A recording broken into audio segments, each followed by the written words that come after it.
오늘 하나님께서 우리에게 주시는 말씀은 역대상 4장 10절 말씀입니다. 역대상 4장 10절 말씀을 한 목소리로 봉독하겠습니다. 야베스가 이스라엘 하나님께 아뢰어 이르되 주께서 내게 복을 주시려거든 나의 지역을 넓히시고 주의 손으로 나를 도우사 나로 환난을 벗어나 내게 근심이 없게 하옵소서 하였더니 하나님이 그가 구하는 것을 허락하셨더라. 아멘. 전 오늘 말씀을 통해 예배를 회복하라, 그 네 번째 시간으로 어떻게 바라볼 것인지를 선택하라, 동일하게 네 번째 시간으로 함께 은혜를 나누기 원합니다. 오늘 말씀에도 이스라엘 민족의 여러 지파들의 계보가 등장하는데, 특별히 오늘 말씀에는 유다 지파의 계보와 시므온 지파의 계보가 등장을 합니다. 그 지파들은 남쪽 땅에 머물렀던, 서로 경계를 맞대고 함께 머물렀던 두 지파에 대한 이야기인데, 이 사람들의 이름을 기록하고 있는 이 족보의 내용들 속에 우리를 향하신, 또 포로지에서 70년 동안 포로로 살다가 돌아온 그 폐허 속에서 꿈을 꾸고 있는 이스라엘을 향하신 하나님의 마음이 담겨 있다는 것, 이것을 발견하게 되었습니다. 먼저 1절부터 10절은 우리에게 말씀합니다. 하나님은 고난 중에도 믿음을 지킨 사람을 더 귀하게 여기신다라고 말씀하십니다. 믿음으로 살아가는 수많은 사람들이 있지만 특별히 더 하나님이 귀하게 여기시는 믿음의 사람들이 있다. 그 믿음의 사람은 누구냐? 고난 중에도 믿음을 끝까지 변함없이 지켜낸 믿음의 사람, 그 믿음의 사람을 하나님은 더 존귀하게 여기신다. 이것을 오늘 말씀이 우리에게 보여줍니다. 먼저 역대상 4장 1절에 보니까 유다의 아들들의 이름이 기록이 되는데, 유다에게는 창세기 말씀을 보면 5 아들이 있었습니다. 그런데 오늘 말씀에는 메시아의 계보를 이루었던 한 아들의 이름과 또 다른 아들의 이름이 저 마지막 뒷부분에 기록이 되는 걸 보게 됩니다. 1절에 기록하기를 유다의 아들들은 이렇게 나옵니다. 창세기 38장 2절과 46장 12절에 보면 유다의 아내가 누구였느냐? 가나안 사람 수아의 딸이다, 이렇게 기록을 합니다. 이방 여인과 함께 결혼을 했고 세 아들을 낳았는데, 그 첫 번째 아들의 이름이 에리오, 두 번째 아들이 오나니오, 세 번째 아들의 이름이 셀라였습니다. 그런데 이 세 아들의 이름은 여기에 기록이 되지 않고 있는 것을 우리가 보게 되는 것입니다. 그리고 뒤에 첫째 아들 엘의 아내가, 그 엘이 자녀를 갖지 못한 채 죽고 난 이후에 그 동생을 남편으로 주어 기업을 이어가게 하지 못하자, 우리가 잘 아는 것처럼 며느리가 몸을 파는 여인으로 위장을 하여 그 시아버지 유다와 함께 성관계를 갖고 두 자녀를 낳게 되는데, 그 두 자녀의 이름이 베레스와 세라라고 하는 자녀입니다. 엘의 이름이 빠진 이유는 자녀가 없이 죽었기 때문일 것이고, 오난의 이름이 빠진 이유 또한 그 형수를 아내로 맞이해야 되는데 그것을 거절한 것 때문에 하나님이 그를 악하게 여기사 죽이셨다라고 성경은 기록하기 때문이고, 뒤에 나오는 셀라라고 하는 아들은 뒤에 나오는 21절과 23절의 말씀의 내용을 보면 그 자녀들의 이름이 기록이 되기 때문에 이 앞에서는 빠졌구나라고 이해할 수가 있습니다. 또 뒤에 기록하기를 베레스와라고 나옵니다. 메시아의 계보 속에 들어가는 5 아들 가운데 한 아들인 것입니다. 뒤에 나오기를 헤스론과라고 나오는데 이것은 베레스의 아들입니다. 또 뒤에 보니까 갈미가 나오는데 이 갈미가 유다와 어떤 관계가 있는지는 성경이 기록하고 있지 않기 때문에 명확하게 이야기할 수는 없고, 뒤에 훌이 나오는데 이 훌은 유다의 4대 손자입니다. 또 뒤에 나오기를 소발이 나오는데 유다의 5대 손자입니다.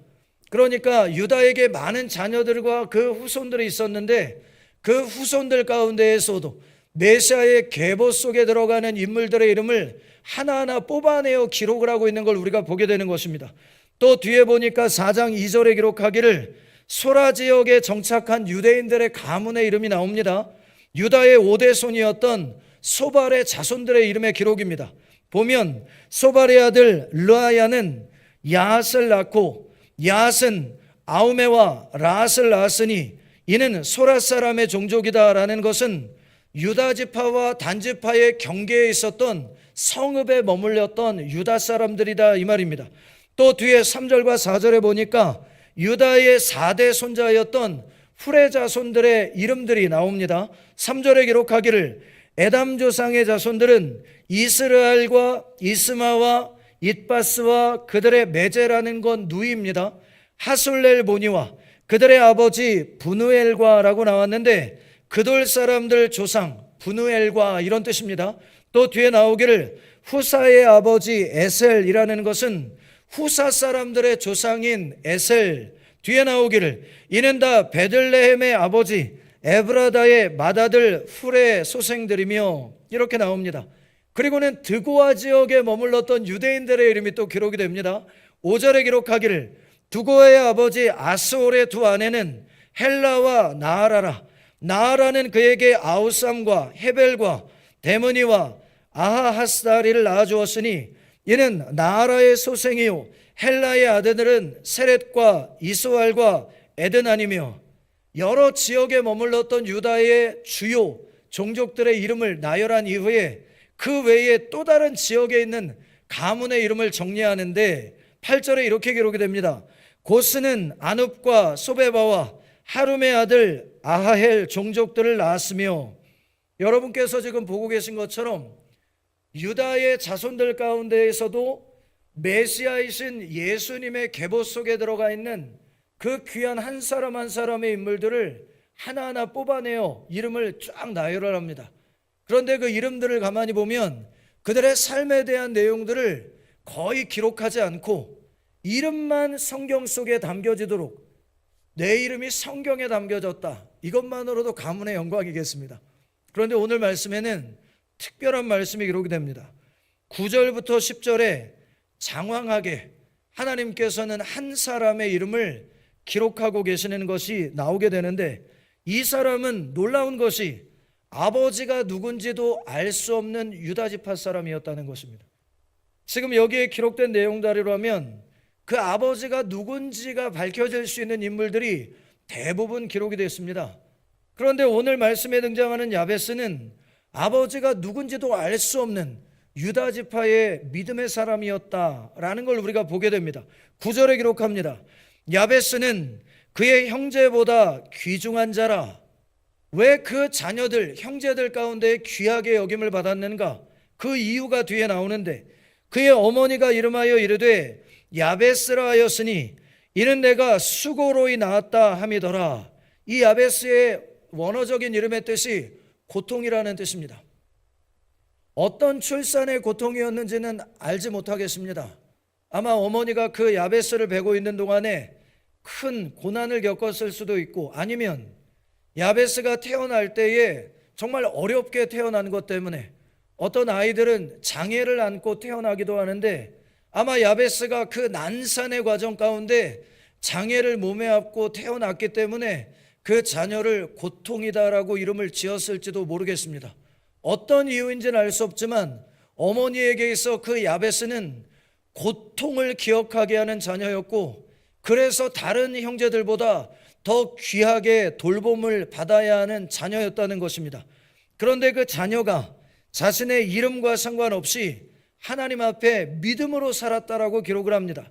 10절에 기록하기를 야베스가 이스라엘 하나님께 아뢰어 이르되 내 출생의 고통이 어떠하든 내 어머니가 나의 이름을 어떻게 지었든 상관없이 내가 하나님 앞에 믿음으로 나아가 구합니다. 그리고 고백합니다. 주께서 내게 복을 주시려거든. 지금 한국어 번역으로 보면 하나님 주셔도 되고 안 주셔도 돼요 이런 느낌이잖아요.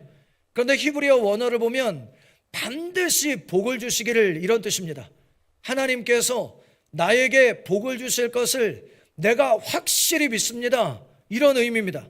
또 뒤에 말하기를 나의 지역을 넓히시고 라는 것은 내가 유업으로 받은 땅을 오히려 넓혀서 나의 지금 주어진 환경과 조건에 머무르지 않고 더 많은 사람들에게 선한 축복이 되기를 원하며 꿈을 꿨다는 이야기입니다. 내가 몸에 장애를 가지고 있었든 혹은 가족들에게 아픔이 되는 자녀이든 상관없이 나는 하나님이 복 주실 것을 믿는 믿음으로 인하여 나의 현실 속에 안주하지 않고 꿈을 꿀 것이며 라는 믿음의 고백입니다. 나의 지역을 넓히시고 또 기록하기를 주의 손으로 나를 도우사 나로 환난을 벗어나 내게 근심이 없게 하옵소서 하였더니, 이게 원어를 살펴보면 태어난 이후로 지금까지 나에게 환난이 있었지만 이런 뜻입니다. 내 삶 가운데 환난이 떠나간 적이 없지만 그러나 앞으로의 나의 삶 속에는 하나님이 근심이 없게 하시는, 오히려 그 환난과 고난을 이기게 하시는 믿음의 승리가 있게 될 것, 그것을 내가 믿습니다라고 고백하는 것입니다. 그리고 뒤에 말씀하기를 하나님이 그가 구하는 것을 허락하셨더라. 앞절에 기록되었던 인물들을 보면 그 한 절 한 절 속에 여러 명의 이름들만을 기록하고 있습니다.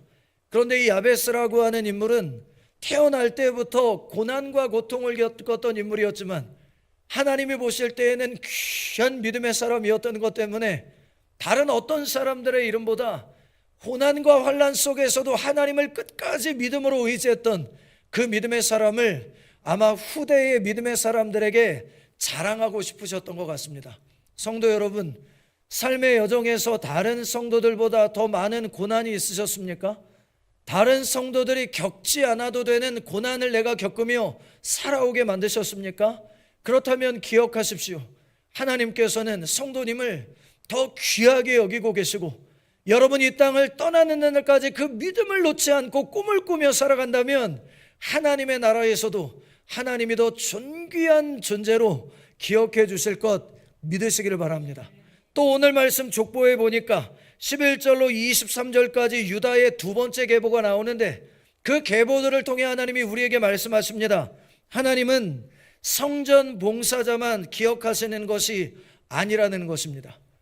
대부분 우리가 신앙생활하다 보면 주의 종으로 헌신한 목회자, 또 몸된 전을 위하여 기름 부음을 받은 중요한 재직들, 혹은 봉사로 평생 동안 열심을 낸 영혼들, 그런 영혼들만을 하나님께서 기억하시지 않을까, 이런 마음이 들 때가 있습니다. 교회 안에서도 가장 성도님들이 귀하게 여기시는 분들이 주의 종들입니다. 왜냐하면 그 평생을 주님 앞에 헌신하고 주님의 몸된 전을 돌보기 위하여 애쓰고 노력하는 그 길이 쉽지 않다는 것을 알기 때문입니다. 그런데 성경은 말씀하기를 하나님은 제사장과 레위인들만을 기억하시는 분이 아니시다, 이렇게 선언하시고, 오히려 일상의 삶의 자리에서 전문적인 직종에 종사하면서 하나님 앞에 내게 주신 그 전문적인 능력을 통해 영광을 나타낸 모든 사람들의 이름을 하나님께서는 기억하신다라고 기억하는 내용이 오늘 말씀에 기록되고 있습니다. 4장 11절의 기록입니다. 수아의 영 글룹이 무일을 낳았으니 무일은 에스돈의 아버지요 에스돈은 베드라바와 바세아와 이르나하스의 아버지 드인나를 낳았으니 이는 다 레가 사람이며 그나스의 아들들은 온니엘과, 여러분과 제가 잘 알고 있는 첫 번째 사사 온니엘의 이름입니다. 스라야요 온니엘의 아들은 하닷이며 무오노데는 오브라를 낳고 스라야는 요압을 낳았으니 요압은 게하라심의 조상이라 그들은 공장이었도다. 이 공장이었더라라는 말은 기술자들이었도다라는 말입니다. 기술자들, 특별히 전문적인 무언가를 만들고 고칠 수 있는 기술을 가지고 열심히 무언가를 만들고 고치는 일을 했던 그 사람들을 하나님께서는 메시아의 계보 속에 하나님이 기억하시는 인물들로 기억하고 있다, 이렇게 기록하는 것입니다. 또 뒤에 보니까 또 다른 직종의 사람들이 나옵니다. 15절에 기록하기를 여분네의 아들 갈렙의 자손은 여호수아와 함께 가나안 땅에 들어갔던 그 믿음의 사람을 말하는 것입니다. 이루와 엘라와 나함과 엘라의 자손과 그나스요 여할렐렐의 아들은 십과 시바와 디리아와 아사렙이요 에스라의 아들들은 예델과 메렛과 에벨과 얄론이며 메렛은 미리암과 삼메와 에스드모아의 조상 아스바를 낳았으니 이는 메렛이 아내로 맞은 바로의 딸 비디아의 아들들이며, 메델의 첫 번째 아내의 이름이 등장을 하는데 이집트 왕실의 출신이었던 한 외국인의 여인이 메시아의 계보 속에 이름이 기록되는, 이방인 여인의 이름이 기록되는 내용이 오늘 나오는 것입니다. 또 뒤에 말하기를 또 그의 아내 여우디아는 메렛의 두 번째 아내에 대한 기록입니다. 그들의 조상 예렛과 소고의 조상 헤벨과 사노아의 조상 여구디엘을 낳았으며 나함의 누인 호디아의 아내의 아들들은 가밋 사람 그일라의 아버지와 마아가 사람 에스드보하며 시몬의 아들들은 암논과 린나와 베나난과 딜로니오, 이시의 아들들은 소엣과 벤소엣이더라. 특별히 하나님께서 부르신 각자의 삶의 자리에서 애를 쓰고 노력했던 직종에 종사했던 사람들의 이름을 쭉 나열합니다. 또 뒤에 21절에 말합니다. 유다의 아들 셀라의 자손은 레가의 아버지, 레가의 조상이라는 뜻입니다. 에르와 마레사의 아버지란 마레사의 조상인 라다와 세마포자는 자의 집, 곧 야스베아의 집 종족과 직조업에 종사했던 사람들의 이름입니다. 유다 지파에 있으면서 특별히 천을 만들고 옷감을 만드는 일에 종사했던 사람들, 그 사람들이 단순히 사람들의 일상의 의복만을 만드는 것이 아니라 하나님의 전에서 쓰여지는 수많은 옷감들을 만들며 하나님 앞에 영광을 돌렸던 것, 이것에 대한 기록입니다. 제가 3년 반 동안 생활하면서 보니까 저희 교회에는 성가대의 가운이나 장로님들의 가운들이 관리가 정말 잘 되고 있더라고요. 한국에서 제가 사역할 때에 방문하고 함께 사역했던 교회들을 보면 개인이 가지고 관리하는 예복 외에 교회에 비치되어 있는 예복들은 관리가 잘 안 되어 있더라고요. 세탁도 잘 안 되어 있고 실밥도 터져 있고, 그렇게 두었다가 정 안 되겠으면 한 번에 바꾸는 방식으로 관리를 하고 있는데, 저희 교회가 이곳에 세워진 지 10년이 넘었다라고 제가 들었는데, 나가다가 제가 봅니다. 나가다가 저 함에 있는 예복들을 이렇게 쫙 열어서 한번 보면 얼마나 관리가 잘 되어 있는지 모릅니다. 이게 어떻게 이렇게 관리가 잘 되어 있는가 봤더니 이유가 있더라고요. 우리 클리너 사업을 하시는 우리 성도님들께서 때마다 그 예복들을 가지고 가셔서 세탁을 하실 뿐만 아니라 그 예복들 가운데 실밥이 조금이라도 틀어진 게 있다면 바로 가져가셔가지고 이걸 수리해 가지고 오시더라고요. 그 수리해 오시는 모습과 세탁하시는 모습을 제가 보면서 우리 교회가 얼마나 주님이 주신 그 기능과 능력을 가지고 몸된 교회를 섬기기 위하여 애쓰는 교회인가, 그것을 보게 되었는데, 하나님이 그 마음속에 이름을 새기고 분명히 기억하실 것입니다.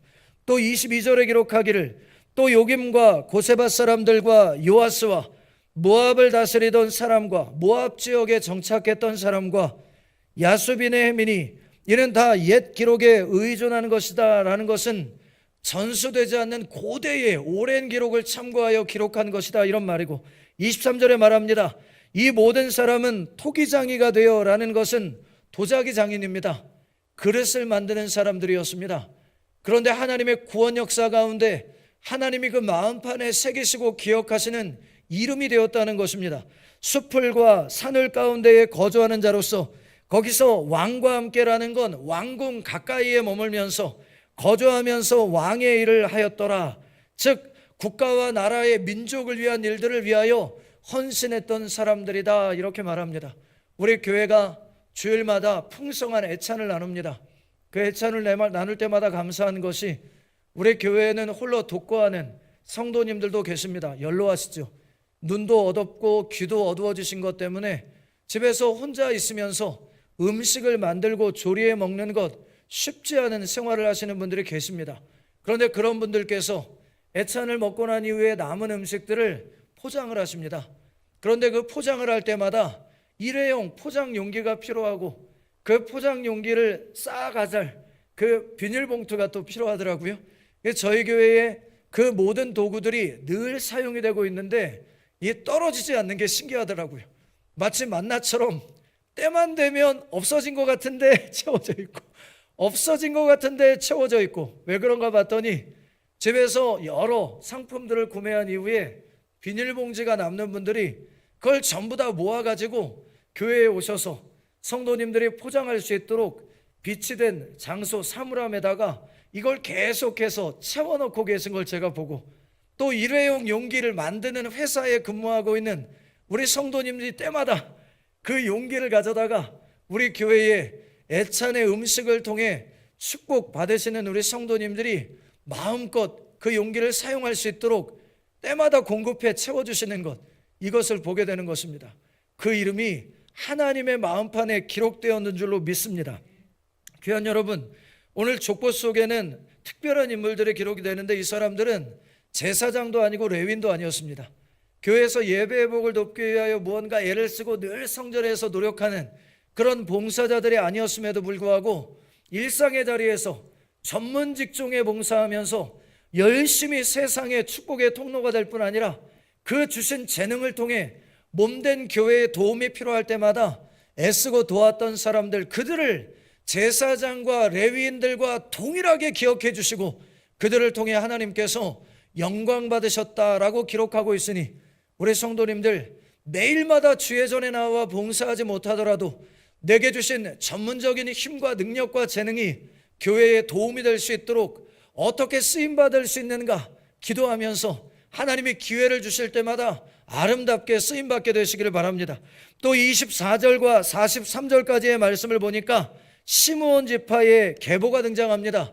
그런데 이 시므온 지파는 뒤에 말씀을 통해 깨닫게 되시겠지만 지파들 가운데 정말 작은 지파였을 뿐만 아니라 유다 지파가 머물러 있던 땅에 몇 개의 성읍을 얻었던 아주 연약한 지파였다는 것, 이걸 우리가 발견하게 됩니다. 이 말씀들이 우리에게 선언합니다. 하나님은 큰 지파만 기억하시는 것이 아니라는 것입니다. 큰 지파만 기억하지 않는다는 게 무슨 뜻이냐? 큰 교회만 기억하지 않는다는 것입니다. 여러분, 우리가 사명을 감당하다 보면 세계적으로 큰 영향력을 가지고 있는 많은 성도들이 모여있는 교회, 그 교회들이 하고 있는 사역들을 볼 때마다 입이 벌어집니다. 어떻게 저렇게 전문적인 사역들을 할 수 있을까? 거기다가 어떤 장로님들은 저에게 자랑을 하십니다. 뭐라고 자랑하시냐면, 우리 교회는 선교 구제팀의 1년 운영 예산이 웬만한 교회의 1년 전체 운영 예산보다 많습니다. 이렇게 말씀도 하십니다. 그러니까 그렇게 크게 부흥한 교회들이 세계 열방을 위하여 정말 전문적으로 복음 증거를 위해 사용되는 것을 보게 되면 작은 교회들의 성도들과 목회자들은 주눅들게 될 때가 있지요. 그런데 오늘 성경은 말씀합니다. 큰 지파들만 내가 기억하는 게 아니다. 작고 연약한 지파라 할지라도, 작고 연약한 교회라 할지라도 네가 믿음으로 너에게 주어진 환경 속에서 최선을 다해 너의 역할을 감당한다면 내가 너의 이름 또한 잊지 않고 기억한다. 이렇게 말씀하는 내용이 기록이 됩니다. 24절의 기록입니다.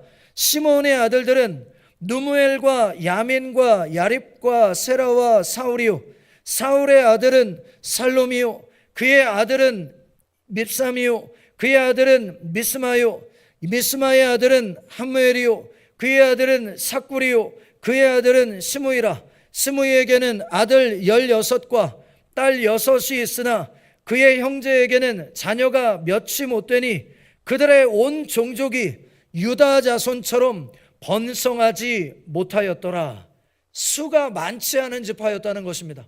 그래서 이 시므온 지파, 시므이 지파는 다른 지파들처럼 땅을 분배받은 게 아니라 유다 지파의 성읍들을 배분받아서 그 적은 지파가 명맥을 유지할 수 있도록 했다. 이렇게 성경이 기록을 합니다. 뒤에 28절에 보니까 시므온 자손이 거주한 곳은 부엘세바와 몰라다와 하살수알과 빌하와 에셈과 돌랏과 부드엘과 호르마와 시글랏과 벳말가봇과 하살수심과 벳베리와 사라임이니, 여호수아 19장을 보니까 유다가 분배받은 땅에 있는 지금 현재 이름이 기록되어 있는 성읍들, 그 성읍들에 지금 기록하고 있는 시므온 지파의 사람들이 인원수가 얼마 되지 않으니 너희들은 땅 전체가 아니라 그 성읍들을 너희의 기업으로 받아 너희의 지파를 이어갈지니라. 이렇게 기록되는 내용이 나옵니다. 그런데 놀라운 것은 왜 이 시므온 지파가 이렇게 세력이 약하게 되었는가? 그 이유를 성경이 기록하고 있다는 것입니다. 성경에 보니까 창세기 49장 5절로 7절에 야곱이 레위 지파와 시므온 지파에게 예언하는 내용이 기록이 됩니다. 거기에 뭐라고 기록을 하냐면 시므온과 레위는 형제와 그들의 칼이 폭력의 도구로다. 레위와 시므온 지파에게 들려져 있는 칼은 폭력의 도구더라, 이렇게 예언을 합니다. 그리고 말하기를 내가 그들을 야곱 중에서 나누며 이스라엘 중에서 흩으리로다. 그들은 유업을 받으되 흩어진 상태에서 유업을 받게 될 것이다. 이렇게 그 아버지가 예언하는 내용이 나옵니다. 왜 아버지가 이런 예언을 했는가? 그 원인을 찾아보니까 창세기 34장에 보면 세겜 사건이라고 하는 내용이 나옵니다. 야곱의 자녀들 가운데 디나라고 하는 딸이 가나안 땅에 있는 여인들을 구경하려고 갔습니다. 지금으로 따지자면 나이트클럽에 한번 놀러가 본 것입니다. 그랬다가 무슨 일을 당하느냐? 그곳에 있었던 히위 족속 하몰의 아들이었던 추장 세겜이 사랑하게 된 것 때문에, 그 디나의 외모가 아름다웠던 것 같아요. 그것 때문에 사랑에 빠져서 성폭행을 당하게 됩니다. 그 성폭행을 당한 후에 아버지가 그 사실을 알고 야곱에게 찾아와 부탁을 합니다. 내 아들이 당신의 딸에게 잘못했으니 그 딸을 우리 아들이 사모하고 있으므로 우리의 며느리로 달라고 그렇게 부탁을 합니다. 그런데 아버지가 모르게 그 자녀인 레위와 시므온이 뭐라고 부탁을 하냐면, 여러분이 만약 모든 남자들이 우리 지파 종족과 같이 할례를 받는다면 여러분이 또한 그 딸, 우리의 동생을, 우리의 누이를 데려갈 뿐만 아니라 우리의 사돈지간이 될 수 있을 것이요, 이렇게 이야기를 합니다. 그러자 그 모든 족속의 사람들이 할례를 받고 고통 가운데 누워있게 되는데, 그때 이 레위와 시므온이 달려가서 그 모든 족속을 전부 다 죽여버리고, 그리고 그 아내들을 노략질하고 그 재산을 탈취하는 일을 했습니다. 그것 때문에 아버지 야곱이 그 두 지파에게 대하여 했던 말이 그들의 후손들에게 동일하게 이루어졌다는 것, 그것이 성경이 말하고 있는 잘 살아야 합니다.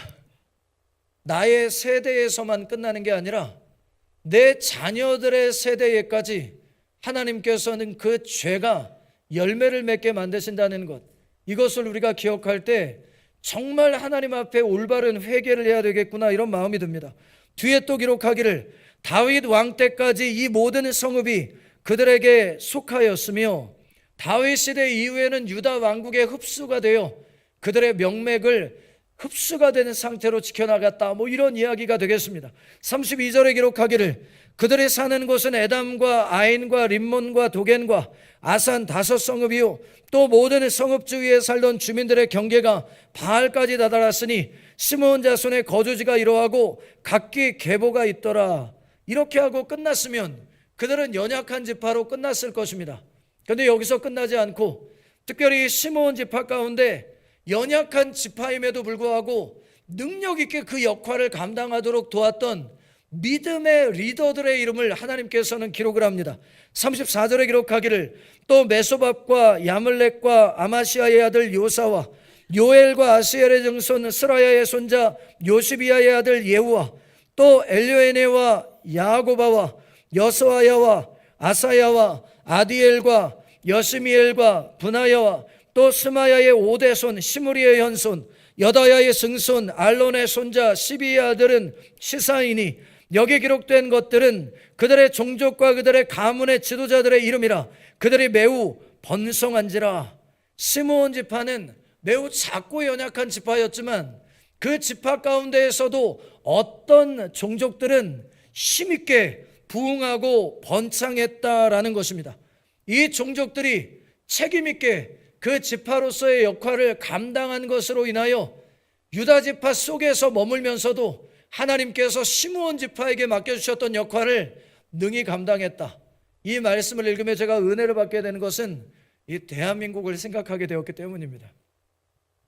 미국과 중국, 러시아를 비롯해서 정말 그 땅의 크기를 비교할 수도 없는 수많은 나라들, 그 300개가 넘는 400개가 넘는 나라들 속에서 어떻게 그 반도의 작은 국가가 이 마지막 때에 경제, 군사, 교육 모든 분야에서 세계 열방에 선한 영향을 끼치는 나라가 될 수 있었는가? 정말 이해되지 않는 일인데 오늘 말씀에 답이 있는 것이 아닐까요?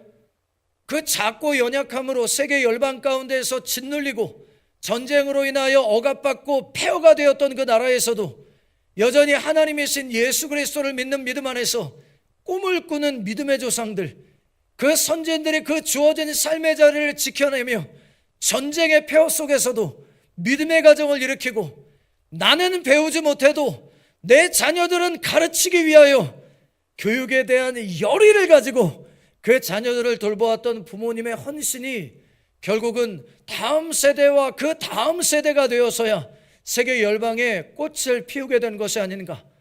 우리가 어떤 곳에 머물러 있는 것보다 중요한 것은 내가 어떤 사람인가가 중요하다는 것, 이것을 오늘 시므온 지파의 리더들을 통해 우리에게 선포하십니다. 그리고는 마지막 이 시므온 지파가 그들에게 맡겨진 땅에만 머물지 아니하고 땅을 개척했다라고 기록을 합니다. 39절에 기록하기를 그들이 그들의 양떼를 위하여 목장을 구하고자 하여 골짜기 동쪽 그돌지경에 이르러 기름지고 아름다운 목장을 발견하였는데 그 땅이 넓고 안정되고 평안하니 이는 옛적부터 거기에 거주해온 사람은 함의 자손인 까닭이라.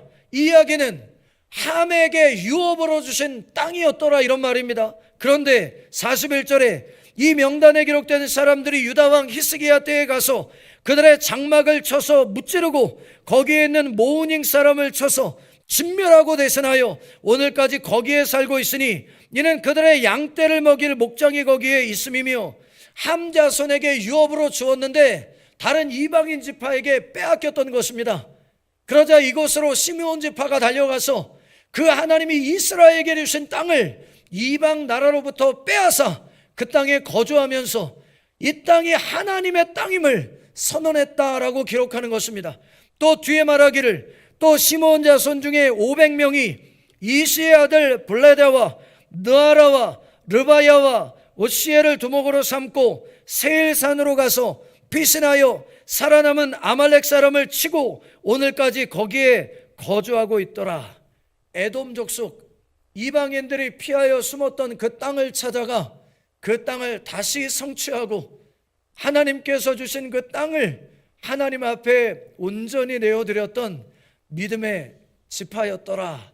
이렇게 기록을 하는 것입니다.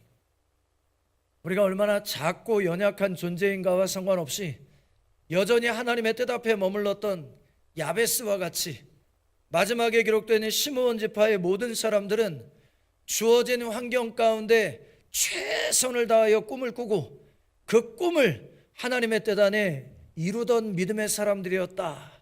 그래서 하나님이 그 이름을 마음에 새기시고 기억하셨다라고 말씀하는 것입니다.